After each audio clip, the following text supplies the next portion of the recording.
सच्चिदानंद रूपाय विश्वोत्पत्त्यादि Hathaway तापत्रीय विनाशाय श्री कृष्णाय वयं नमः। पीताम्बर किसी घूरे से उठा ले आते नहीं निकाल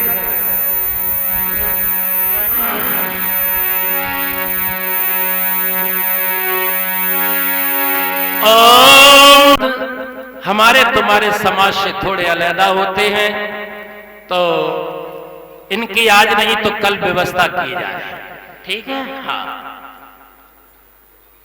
बोलिए बाबा केसरा महाराज की।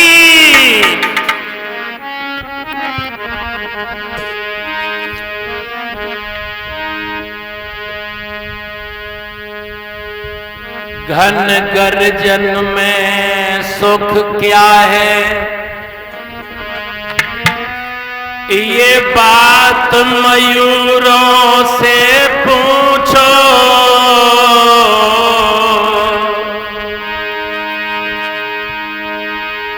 कि घन गर्जन में सुख क्या है, ये बात मयूरों से पूछो।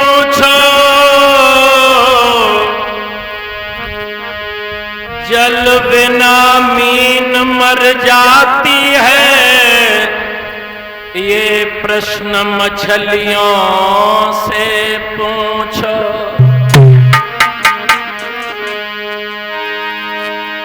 मकरंद कमल में क्या सुख है, ये उन बन के भंवरों से पूछो। भगवान की भक्ति में सुख क्या है, ये भगवान के भक्तों से पूछो।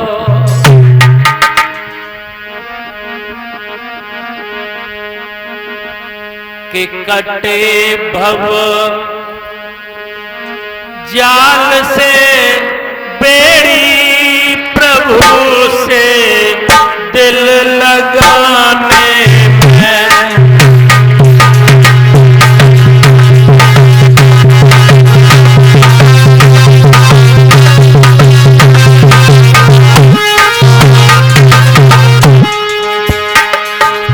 गाइए, ताली बजाइए।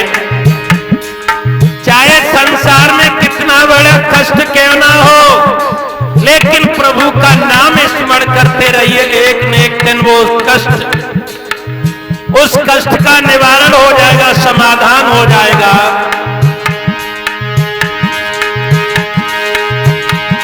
कटे भव जाल से बेड़ी प्रभु से दिल लगाने में। सर्व सुख देख लो प्यारे, उसी के गुण को गाने में।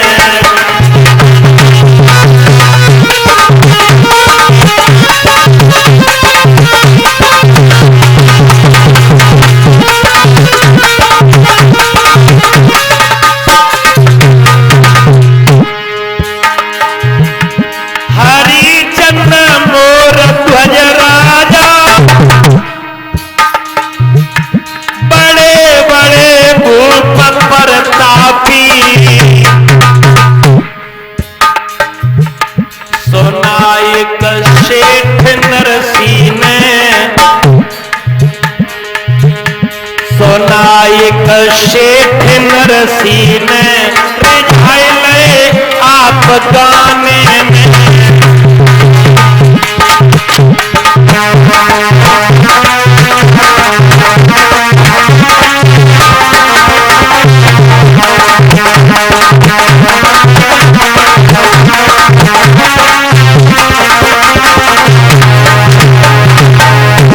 भागवत प्रेमियों, बड़े बड़े तपधारी हुए संसार में, पृथ्वी पर बड़े बड़े योगी हुए हैं, भक्तों, ना तो विचारों ने योग साधना की, ना कहीं जाके तपस्या की, केवल प्रभु के कीर्तन करते करते और सामरिया को अपना ऐसा बनाया कि जब जहां चाहा वहीं नचाया।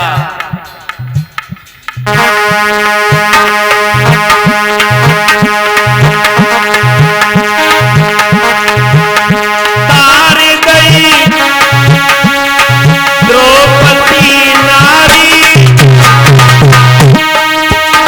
अहिल्या प्राण से प्यारी, तारे दो ग्वाल प्रतापी,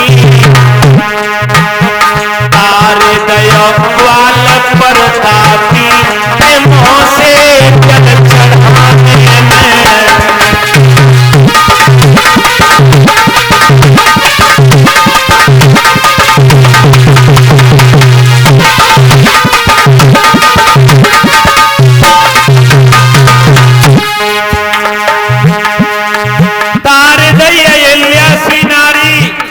भगवान ने अपने चरण कमल से अहिल्या जैसी नारी का उद्धार किया।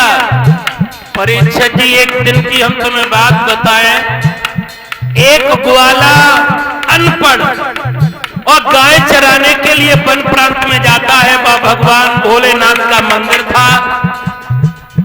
एक दिन ग्वाला ने विनय कुमार जी सोचा कि भगवान भोलेनाथ की हम भी उपासना करें, लेकिन उस वन में, उस जंगल में कोई पात्र नहीं। ये क्या करता, अपने मुंह में पानी भर के ले जाए और भोलेनाथ पे ये कुल्ला कर दे। करते करते करते करते उस ग्वाला को कई वर्षें हो गई। एक दिन उसने सोचा, इतनी दिन हो गए हमारी इनकी तपस्या करते, इनकी पूजा पाठ करते हुए, लेकिन अभी तक भोले ने दर्शन नहीं दिए। दृष्टि ऊपर डाली तो वन में क्या देखा कि जो मंदिर है भगवान शंकर का, उसके ऊपर एक सोने का घंटा टंगा हुआ है। आ गए, बोलिए संत पुरुष भगवान की।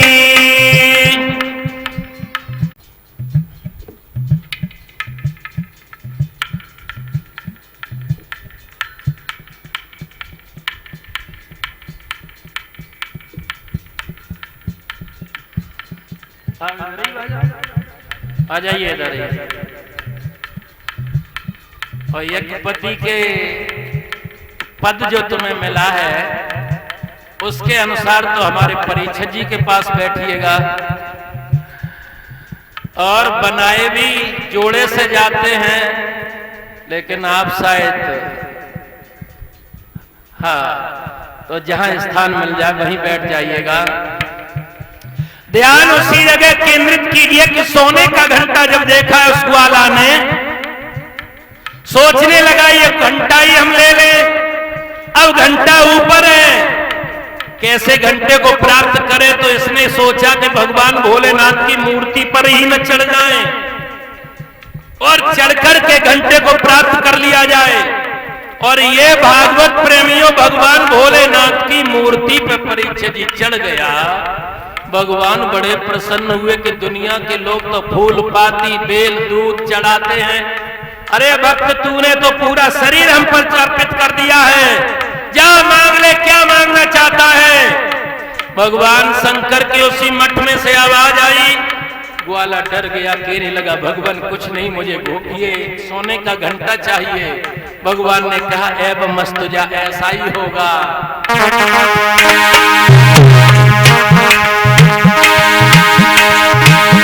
कटे भव जाग से बेड़ी, प्रभु से दिल लगाने में, सर्व सुख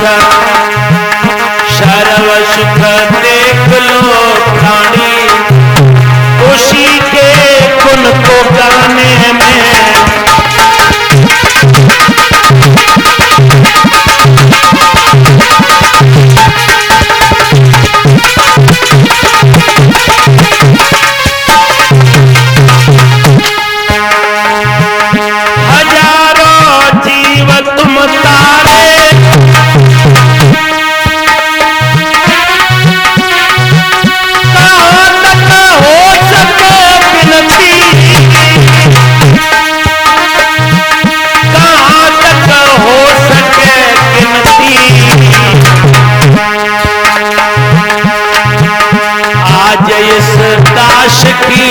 करती, आज इस दास की विनती, करो क्यों देर आने में।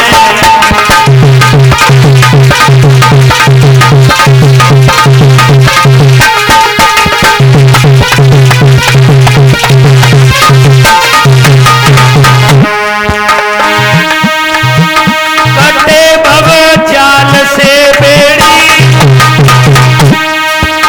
प्रभु से दिल लगाने में, सर्व सुख देख लो प्यारे, सर्व सुख देख लो प्यारे, खुशी के गीत गाने में।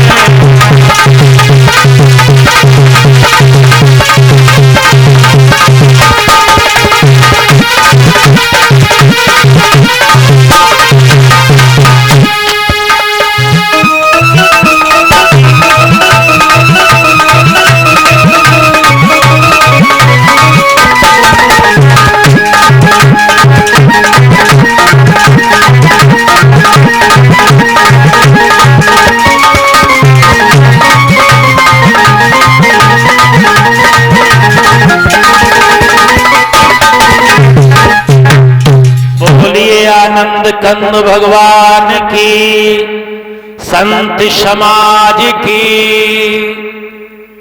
उच्च आसन पर बैठे सूत देव जी सावधान करते सौनक आदि ऋषिगण। परीक्षित जी 2 घंटे से जो कथा पंडित जी श्रवण करा रहे हैं, आप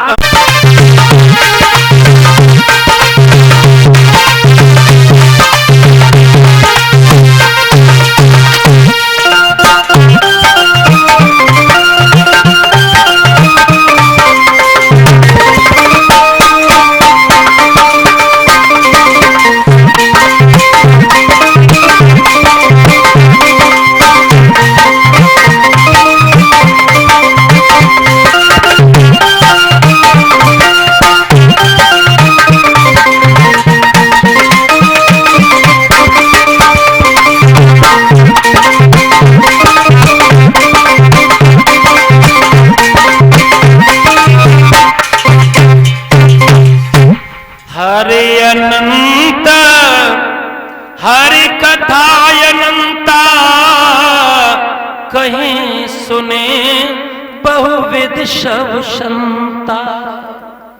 भगवान की कथाएं जब जब जैसा जैसा वक्त आया, उस आदि शक्ति ने उसी प्रकार से सच्चिदानंद घनश्याम ने इस धरा पर परीक्षित जी अवतार लिया और धर्म को स्थापित करने के लिए अधर्म को उखाड़ फेंका।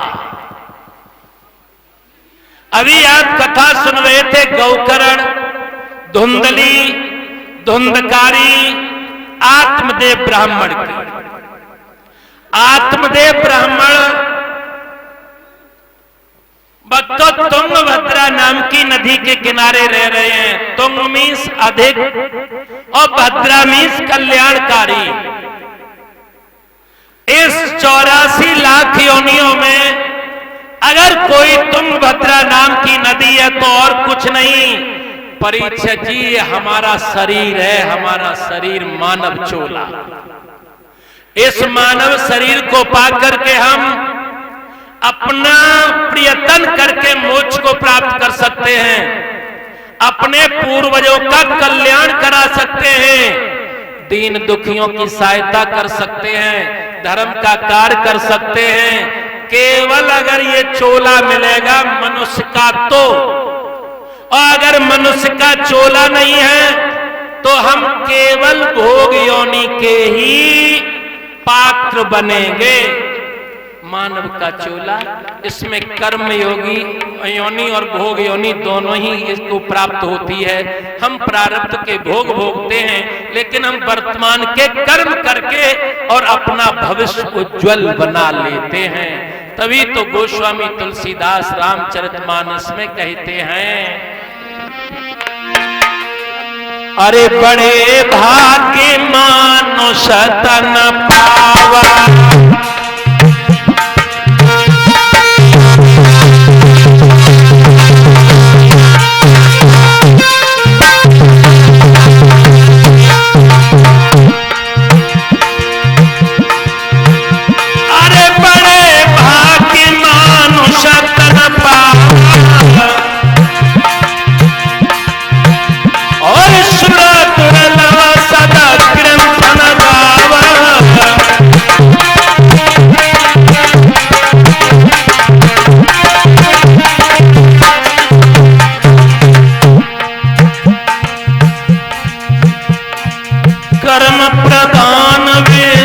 चिराखा, कर्म प्रधान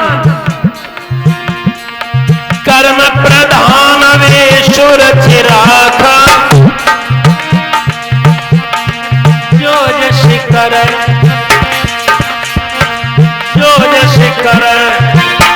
तसे ही पल चाहता, जो यश करे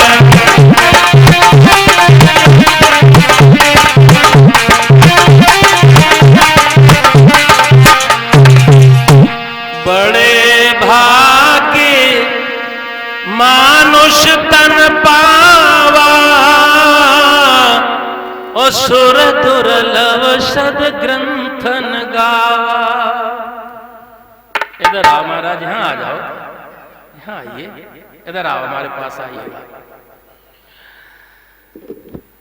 संत से तो सारा संसार ही सुशोभित है, और आजकल तो उत्तर प्रदेश भी सुशोभित है, पर वैसे बाबा मत उनका तो बड़ा डर लगता है, जरा सी गलती हुई बिल्डोजर आया।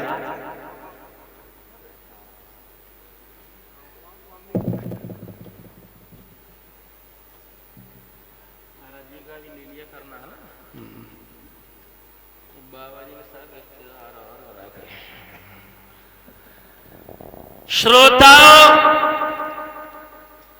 तुंगभद्रा नाम की नदी यानी कल्याणकारी हमारा ये मानव का चोला।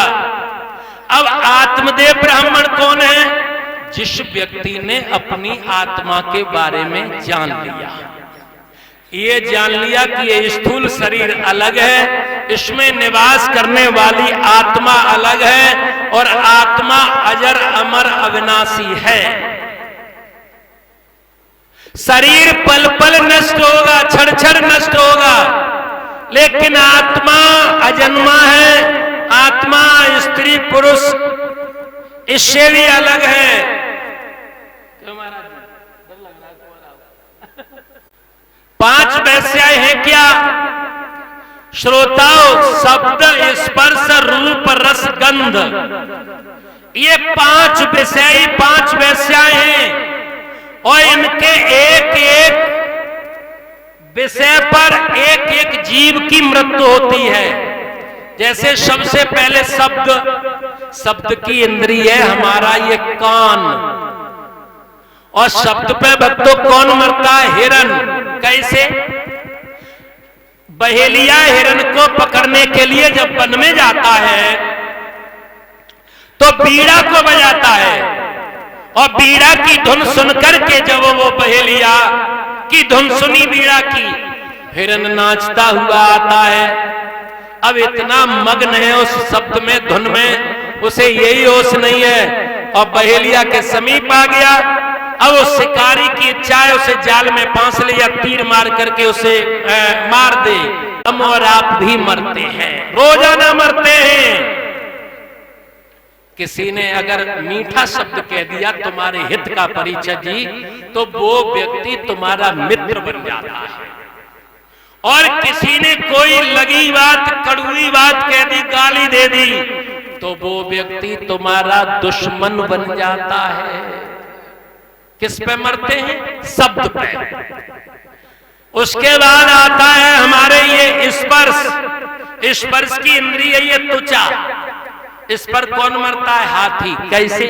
हाथी को पकड़ने वाले वन में जाते हैं, एक बड़ा सा गड्ढा खोदते हैं, और उस गड्ढे में लकड़ियों से उसे पाट देते हैं, एक कार्टून की हथनी खड़ी करते।